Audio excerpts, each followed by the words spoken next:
me and you and me. No matter how they toss the dice, it had to be. The only one for me is you. Your mother? They jumping me! They jumping me! Fuck you! You got knocked the fuck out, man!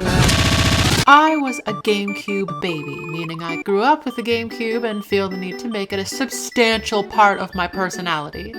Something I never knew as a kid was that all these games that I was raised on were actually sequels to games on something called an N64. I recall seeing the number 7 on our copy of Mario Party and finally putting the pieces together and realizing that that means there are 6 others. So I looked up Mario Party 1 to see what I was missing and ew! It's so crusty. Why does it look like that? But now, as an adult who now has an N64, I can go back to these games that came before my childhood, and I feel like I have a rather unique perspective to analyze and review these games, starting with Super Smash Bros. Because boy, I have been playing each and every Smash Bros. Game since they came out. I know my shit about this franchise. Except the first one, oddly enough.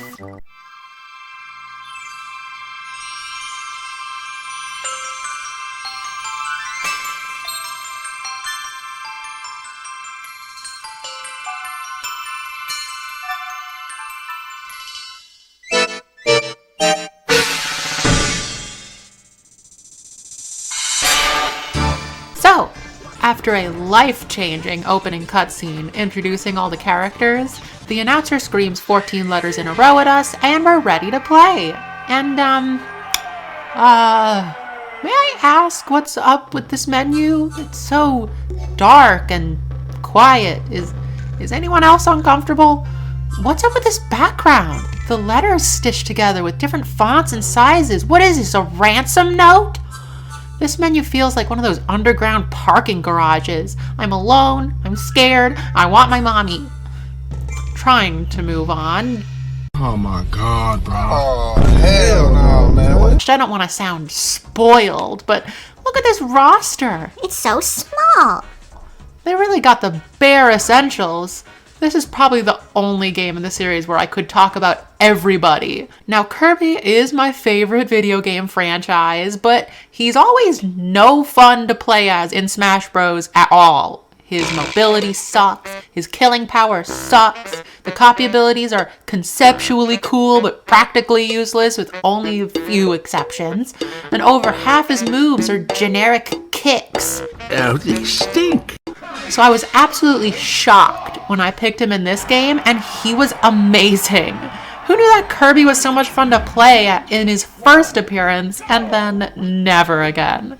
He's also super top tier. Just look at my epic Kirby gameplay.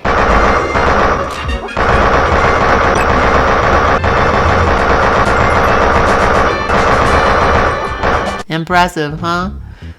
I've heard that Masahiro Sakurai, creator of both Smash Bros. And Kirby, was accused of making his own character too OP, so he nerfed him in every subsequent game, but... That sounds like an urban legend. You're doubting facts now? You don't think that's possible? You're doubting facts now. I mean, I'm doubting you saying stuff, yeah. I've never actually seen a source on this.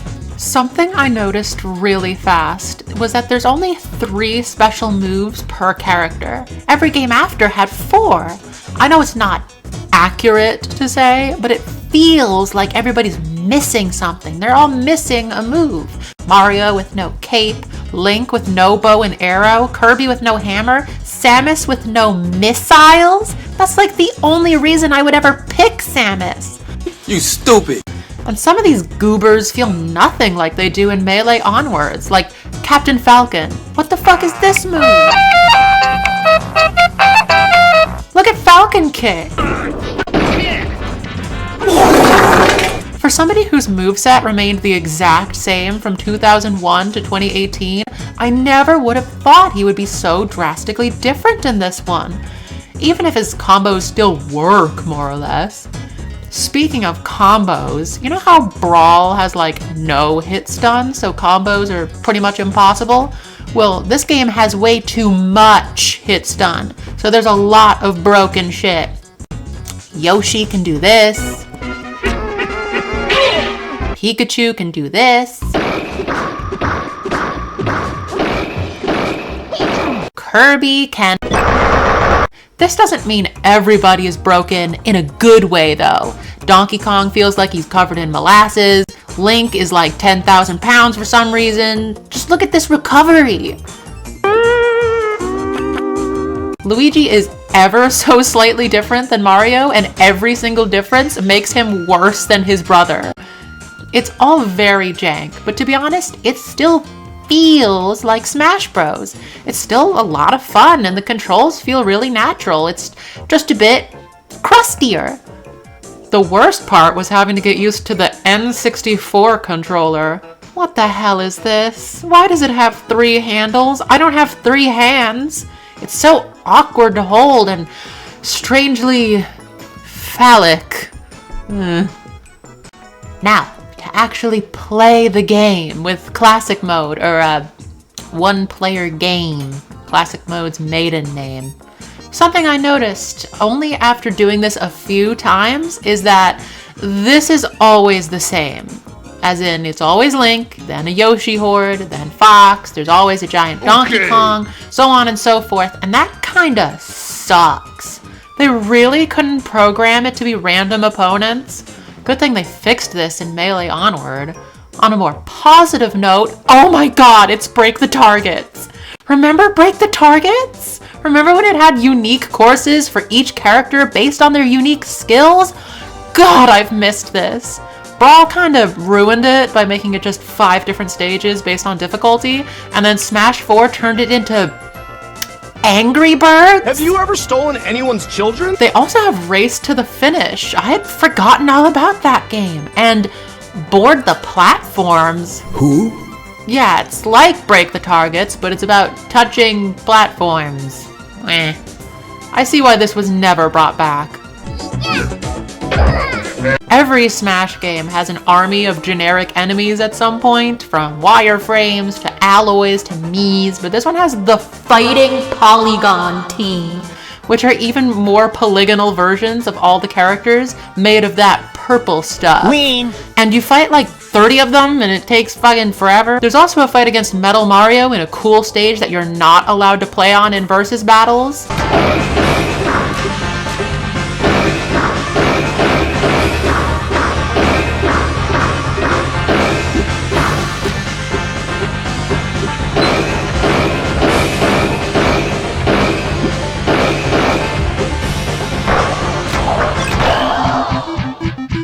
And then Master Hand, looking like the goddamned hamburger helper, on another awesome stage that you also cannot play on in versus mode.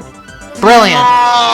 Overall, the one-player game is a fun little jaunt, but it being the same every time kind of spoils it after your first time playing. But hey, at least you get a cool end screen based on your character. They range from to even. Chicken. This mode, along with the mini-games within, are how you get the unlockable characters. There's Luigi, who's a worse clone of Mario, Jigglypuff, who's a worse clone of Kirby,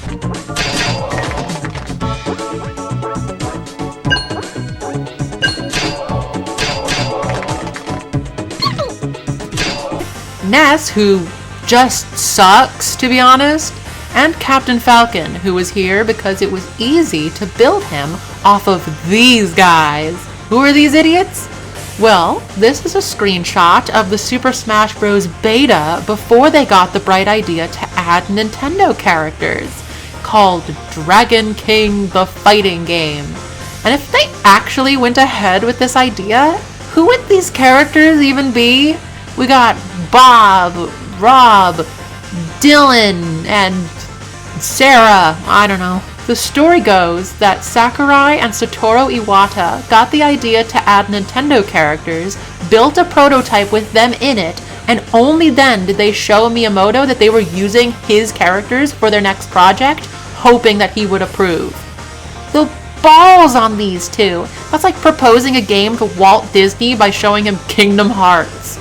It was one hell of a risk, and now Super Smash Bros. Is one of the biggest gaming events in the entire industry, and there's something really beautiful to that. Well, now that I've done all the single-player content in a single afternoon and unlocked the characters, there's nothing left to do but play the game multiplayer with friends. So, I guess we're done here, actually. I'm alone. Overall, while the amount of content is still a little bare bones, this game still feels like my childhood, even though I grew up with Melee. And while there's not too much reason to come back to this one compared to the others, it's been really fascinating seeing where one of my favorite franchises got its start. For real though, why is it called a sex kick? Who the hell came up with that? What is wrong with...